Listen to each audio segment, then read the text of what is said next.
Hi all, I hope you're having a nice weekend. I very much enjoyed our time together on Friday. I hope you found it to be useful. I've also enjoyed our small group meetings and look to those that will be taking place next week. Everyone should be signed up for a time. If for some reason you haven't, please do. And if you are not able to find a time that works for you, please reach out so that we can square that away. I'd like to have all of those meetings take place next week if possible. All right, I want to give you a look ahead to where we're going for this next week so that if you're viewing this before you get to the web page, assignment page, you can it can help you with your planning purposes. We've got 4 readings this week. I think you're really going to enjoy them. One is chapter 11 from the textbook on listening, and there's a mindfulness practice that will come from that, the D&I practice, do not interrupt practice that we talked about in class, and that's mentioned in that chapter as well. Then there's 3 readings from the field guide. The first is Michael Singer's chapter. It's a very insightful chapter from his book, The Untethered Soul, called The Voice in Your Head. Then we've got Dan Harris's chapter from his book, 10% Happier, called The Power of Negative Thinking. And then there's a very short piece by Tatiana Posada, a law student, now practicing lawyer, who writes about how the practice of mindfulness and learning about mindfulness was meaningful to her and has been in her moving into the practice of law. All right, now the writing assignments, because there's going to be writing assignments that zero in on 3 of these readings. After reading the Dan Harris chapter, where he offers I think an entertaining and very thoughtful look at his mindfulness journey, you'll be writing about your mindfulness journey thus far. A very sober, practical, down-to-earth, real articulation of what the journey has been for you thus far. You can channel the way he wrote it. It's meant to be a creative opportunity for you, as well as a reflective one, and of course one that invites you to further develop your writing skills. And that's up at least 3 pages. But if you'd like to go a little bit more than 3 pages, that's fine. So just know that 3 pages is the requirement, but you're not limited if you're so inspired. All right, then you've got 1 to 2 pages, no less than 1, ideally no more than 2, where you'll be commenting on 2 of the other readings, the Michael Singer reading and chapter 11 on listening, and there's prompts that are on the assignment page. There's no video to watch this week, but if you did not watch the Dan Harris video, the segment from Nightline that was up last week, please do watch it. You'll find also that if you watched it last week, you'll enjoy sort of his chapter. It'll bring his chapter a little bit more to life, perhaps. And if you haven't watched it or didn't have an opportunity to do so or did so quickly, you might find that pairing it with the reading will enrich both of them. All right, we'll talk about that in class. All right, in terms of your mindfulness practices this week, you will be practicing D&I, do not interrupt. We discussed that. You'll find more about it as a refresher, pages 161 through 163, as noted on the class web page.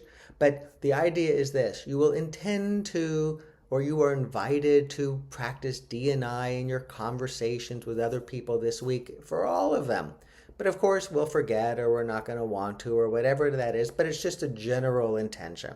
However, one day, and I encourage you now, or when you get to the class web page, to put on your calendar what that day is, because it's going to be easy to forget. And even when you write it down and you look that day and go, oh, today's the day, it'll still be somewhat elusive.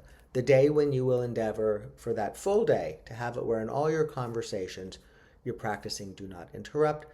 A reminder, as we discussed in class and will continue to, because this can be very elusive, while D&I is a technique for more effective listening, we are really drawing upon it as a mindfulness practice. And if that distinction is not clear to you, and I imagine it's not clear to many of you, we will be clarifying that in class.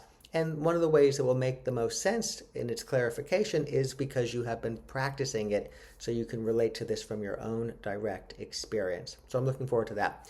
We will continue to practice open monitoring. In a week, we're going to move on to a new practice, which is a different kind of mindfulness practice. So you've got focused attention, body scan, and open monitoring. We could say these are the three core practices. In some ways, they build on each other. So please do continue to develop familiarity with the open monitoring practice by practicing it 2 or more times per week. When I put on the assignment page 2+ times or 1+ times or 3+ times, that's saying, what the assignment is, and you're always welcome to do more, of course. And then in addition to practicing open monitoring 2+ times, then bring the focused attention or body scan practice also. And at this stage, you might prefer body scan to focused attention or focused attention to body scan, so you can choose to do that one. Those are the primary core practices you'll be doing this week. And as a reminder, when we come to class, you'll maybe be asked to write down and to comment on the differences between these practices, to compare them and to contrast them. And one of the best ways to be able to do that, of course, is to know them from your own direct experience. Ultimately, you don't need to be practicing any of these, and you certainly will probably not be practicing all of these. You might just walk away from class with one. That's your go-to practice. That's, I think, very common for many, many people. But importantly for our class, you will know what they all entail, because understanding those instructions and why those instructions are there can be very helpful to actually understanding more fully what the mindfulness project is all about, or the mindfulness practice project is all about, as it relates to cultivating greater mindful awareness. All right.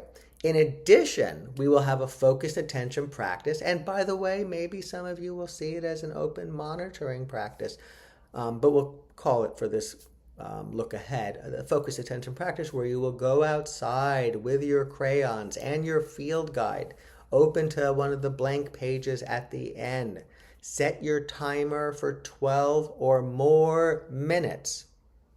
It can be as much as you want. Using the entire time that you allocated, draw a tree. You can also, of course, draw other things that you see, but a tree that you see, and then add yourself to that image. And you'll bring that to class, much as we did last week with the snow globe. All right, you're going to continue to practice PMP when you sit down. Like right now, if you had just sat down, if you had forgotten, you might want to say,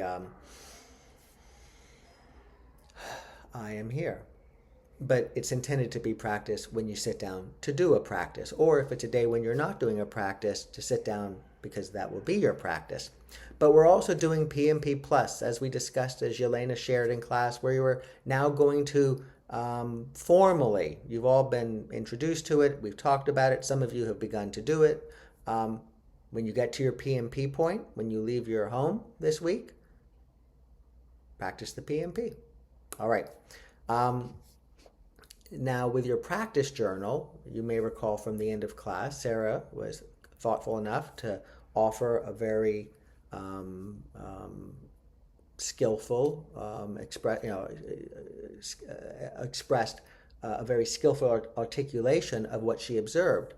And we're now beginning to tease apart the way we're writing down what we observed or what we noticed, and maybe drilling a little deeper. So this is commented on in the assignment page that I think you'll find to be sufficient enough to offer that clarification.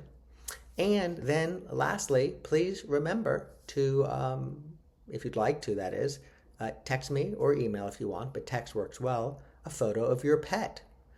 It can be your pet now, your pet from the past. It could be a dog, a cat, a fish, a horse. It could be a bird. It could be, it could be anything that is a pet of yours, and the name. All right. Lastly, I hope you have a really nice weekend. I hope you have a really terrific week. And also remember that in class, you may very well be asked to draw the mindful living flow diagram from memory. All righty. Wishing you all well. Take care.